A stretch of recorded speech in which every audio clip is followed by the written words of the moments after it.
Hey guys, so I wasn't expecting to make this video at all, but then Nintendo randomly came out with a Nintendo Direct live, so I had to watch that, and I watched the whole way through, and I didn't react to it on camera, but I thought I'd give an overview of it after, so we're going to do that now. So the first thing we got from the Nintendo Direct was the new Smash character. We got that straight away, and that was quite exciting. I mean, I can't tell you that I was really excited when I saw what the Smash character was. My feelings are pretty neutral. It's not that I hate it, but I never really played Xenoblade. I'm not a huge Xenoblade fan, so I wasn't really sure how I felt about it. I was a little bit worried about it because, I didn't like Sephiroth as a DLC character just because of how, his sword was the longest sword in the entire game and it did so much damage. His down smash broke shield instantly, so he was a really overpowered character, it seemed like to me, like really broken. So I didn't want the same to be for this, considering this kind of seems like a Shulk character. But maybe it'll be a bit different, because then I saw that it has like two alternate things. Like, I at first thought that they were just going to be alternate styles that you could choose from, but now that I think about it, it kind of seems like, maybe it will be a down B and then you can switch to the other character and then maybe they have a different moveset. I don't really know. But yeah, my feelings are quite mixed on this one. So the second thing that we actually got in the Direct that is actually worth talking about is Mario Golf. So I was never really a huge fan on Mario sports games. I just never really played them that much. But I've got quite a few mixed opinions on this game. Like, I don't really know how I feel about it. I got a lot of these ideas from Thomas from the Switch Stop. He was talking about this in his live, and I completely agree, and I couldn't agree more. But I would never play Mario sports games for realism. Like, you don't play Mario Kart for a realistic driving game, do you? No, you play it because it's, like, wacky and it's fun and it's funky. But I feel like with Mario Golf, like, they were talking about how, the realistic things that you can have now in this, and you're on realistic greens and stuff. But tell me this, would you rather play a Mario Golf game and be on realistic planes, or would you rather, golf in Mushroom Kingdom or in, one of the famous Mario areas? For me, in my opinion, I definitely want to be on one of these, more well-known Mario Kingdoms. Like, I play Mario sports games because it's a Mario game. It's not, if I wanted to play a realistic sports game, or a realistic tennis game, I'd play. Right, so the next thing that came out in the Nintendo Direct that's actually worth talking about is this Miitopia game. I don't really have much to say about this. You guys might be a bit disappointed in me, but I didn't actually play the last Miitopia game. I haven't really played Miitopia much at all. So I don't really know what to say about this. It looks good. I'm not going to say it looks bad, but I don't know what is really added from the last game.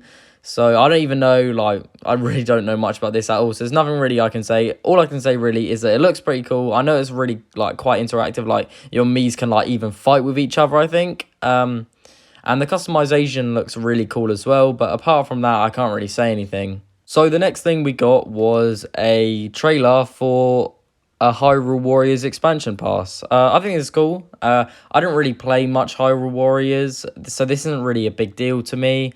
Obviously, I was a really big fan of Breath of the Wild, but Hyrule Warriors just weren't as hype. But some people were really excited for it. I was talking to my friend about it. He said he was really excited for the expansion pass. He said it gives him another excuse to play. So it didn't really give us much information either. It was kind of just a short trailer. And then here on screen right now was the things that it's actually bringing. But it looks pretty cool. This guy, it doesn't look that exciting. And I'm thinking, all right, okay, well, I guess we're gonna get a new Zelda game or information on Breath of the Wild 2, which is what I was expecting because he is the producer of Zelda games.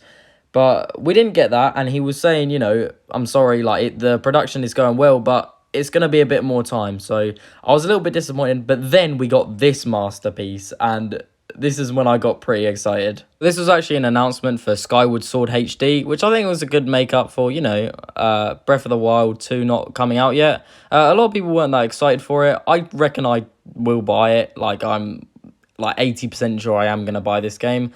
But the only thing is, it doesn't really look that much different than it did in, 10 years ago, whenever it was last released. So it doesn't really look that different. So I wasn't really sure, like, how I was going to feel for a full price game, because it obviously is going to be full priced. And then there's one thing that he said that was going to disappoint me, and that was that there was going to be forced motion controls.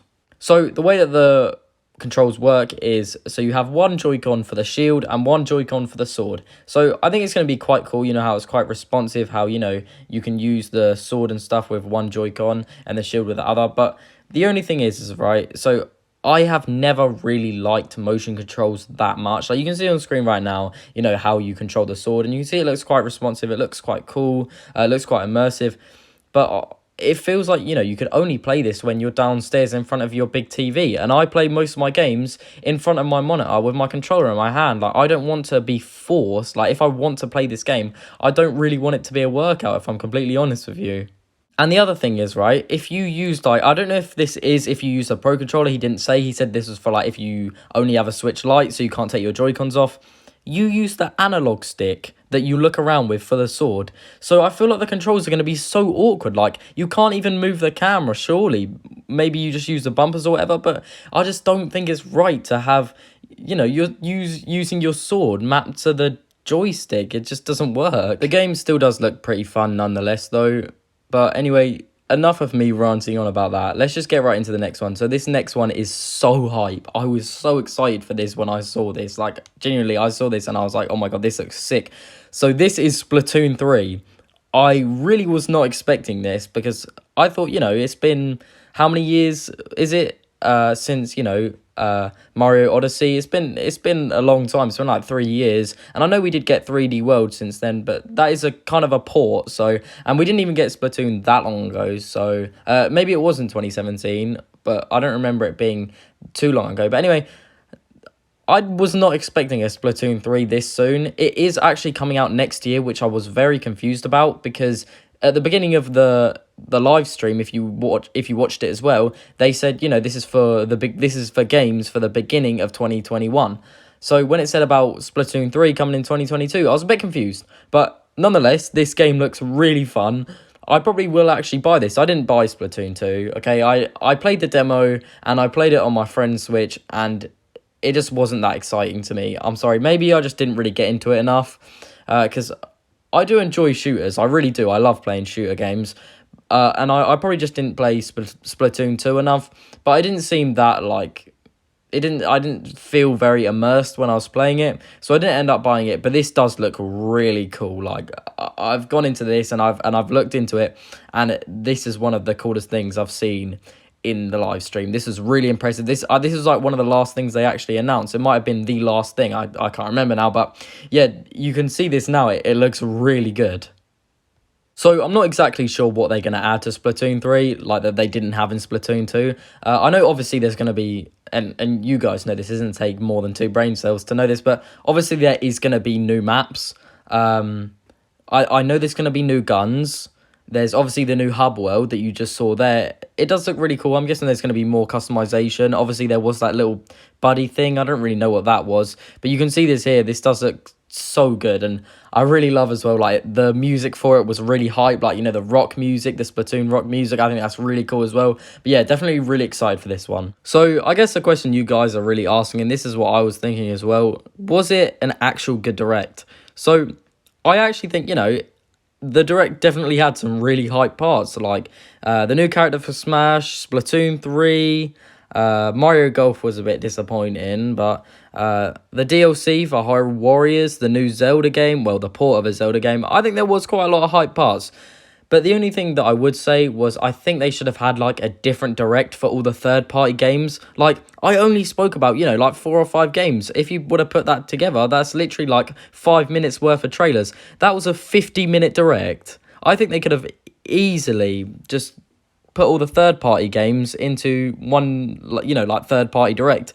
Because for half of that direct, I was basically asleep. Like, that's 50 minutes. I didn't need to see all of them trailers. A lot of them were just games. No offense, I just wasn't interested in. I guess some people would have been interested in them, but I feel like, they could have been a different direct for that. So guys, that's pretty much all I have for today. That Nintendo Direct live stream, it was good fun, but obviously there were some parts that I didn't like the Mario Golf was disappointing. There was lots of third-party trailers, but nonetheless, it was still fun. So that's all I have for today. If you did enjoy, please like and please subscribe. You can always unlike and unsubscribe in the future if you change your mind.